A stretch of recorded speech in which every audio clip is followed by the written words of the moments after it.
Ice wine. Ice wine is particularly made most prominently in Canada, but it's been most popularized, I guess, in Germany. Domestically, they make it in New York.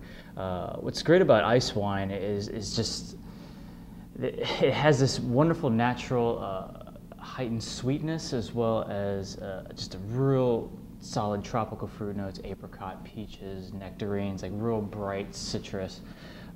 Goes great with tons of desserts, as well as lots of different types of cheeses. Inniskillen is probably the one that I've had the most experience with, just being very, very bright, very syrupy, wonderful botrytis on the grapes. Just absolute delight to finish a meal off with. And as far as the process is concerned with ice wine, places do it in, or different countries do it in different ways, but the most prominent way is to do it in tries, where you make several passages throughout the vineyards to find the grapes at their particular level of ripeness. Now, an example for must wait, for grapes, they typically have to be between 83 to 103 degrees. It's a rough estimate. Actually, 83 to 110 degrees in must wait.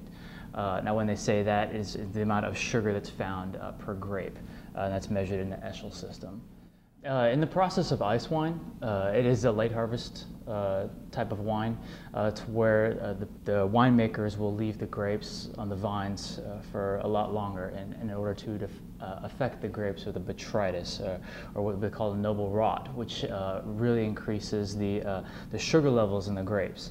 Now, what's interesting enough about ice wine is it has to be harvested through multiple times through the vineyards, again, which becomes very, very important to when they pick the grapes at that maximum level of ripeness, to where the sugars are just incredibly, incredibly high.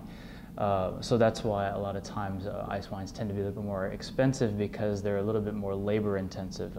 You have to hand pick them, and you have to harvest them in multiple passes throughout the vineyard, picking at that maximum level of ripeness. In regards to what I would typically pay for an ice wine, I think the best ones to start off with, if you're just getting into it, would probably be a Canadian style of wine. They produce quite a bit of ice wine, and you can find a reasonable bottle of ice wine for under $30. Now, if you're looking to splurge just a little more, the one that I've always really enjoyed is Inniskillen's, and that is going to run you just under $100 for $3.75. But absolutely dynamite, and it's something that I think everyone should definitely experience. In regards to ice wine production in Canada, it's typically made in the Ontario region. That's where it's most predominant. In regards to the United States, it is upper part of New York, where it borders along Canada, where it has that real cold weather. Hence the name.